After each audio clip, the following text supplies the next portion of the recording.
गीता हम सब लोगों के भीतर शक्ति जागृत करती है।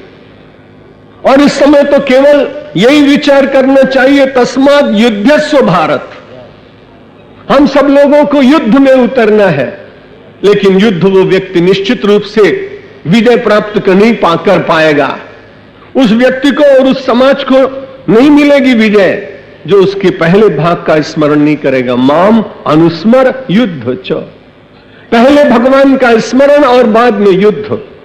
युद्ध परस्पर नहीं होना है, वैचारिक। थोड़े से लोग जिनका कोई बल नहीं है, वो इस देश में एक अच्छी विचारधारा के लोगों को पराजित करने का प्रयत्न करते, षड्यंत्र करके लोकतंत्र को नष्ट करने का प्रयत्न हो रहा हो, तब हम सब लोगों को केवल मूक दर्शक नहीं रहना है। भगवान का स्मरण करते हुए भगवान की पावन संस्कृति में से कुछ प्रेरणा लेने वाले लोग फिर से इस देश में आगे बढ़कर इस लोकतंत्र के प्रहरी बनकर रक्षक बने, इसके लिए संपूर्ण प्रयत्न करने का हम सब लोगों को यत्न करना चाहिए। और यदि उसमें सफलता मिले तो निश्चित बात है कि मानव और कोई समुदाय या कोई दल पूर्ण रूप से तो सद्गुणी नहीं होता है, लेकिन फिर आंशिक रूप से देखना पड़ता है कि कौन अधिक सद्गुणी, राष्ट्रभाव किसके भीतर अधिक है, राष्ट्रीय चेतना से प्रेरणा लेकर चलने वाले कौन से लोग हैं, ये जरूर विचार करके माम अनुस्मर युद्ध चो श्रीमद् भगवत गीता के इस संदेश को हमें अपने जीवन में धारण करने का यत्न करना पड़ेगा। और जो लोग परमात्मा को समर्पित करने का मन में विचार करते हैं, भगवान उनके कर्म के साथ बैठकर उनको शक्ति देते हैं, क्योंकि वो समर्पित कर्म फिर परमात्मा का ही अपना हो जाता है। और उस समय वो व्यक्ति उनके हाथ का उपकरण बनता है, निमित्त बनता है। और ये बात भी हमें याद रखनी चाहिए जो भगवान ने अर्जुन को कही थी, निमित्त मात्रम भव सव्य साचिन।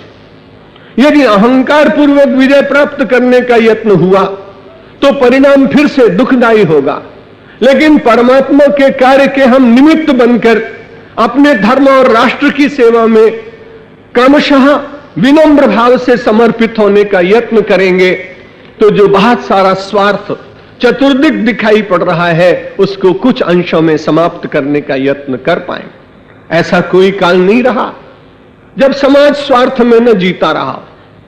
वो तो मनुष्य की दुर्बलता है, और उस दुर्बलता के द्वारा कई बार अच्छे अच्छे विद्वान भी कुछ क्षणों के लिए पराभूत कर दिए जाते हैं।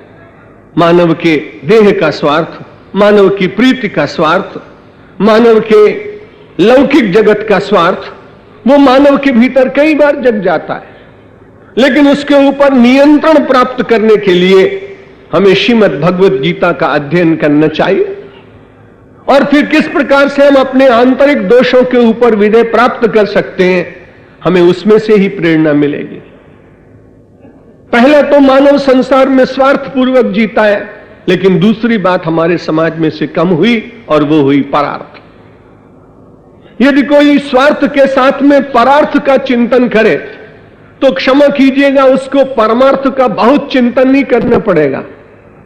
परार्थ चिंतन करते करते अंतः शुद्धि की प्राप्ति, अंतःकरण की शुद्धि और परमात्मा के प्रति विश्वास सुदृढ़ होता चला जाएगा, और पारमार्थिक जीवन के सत्य उसके जीवन में अपने आप ही अनजाने अवतरित होने लगे।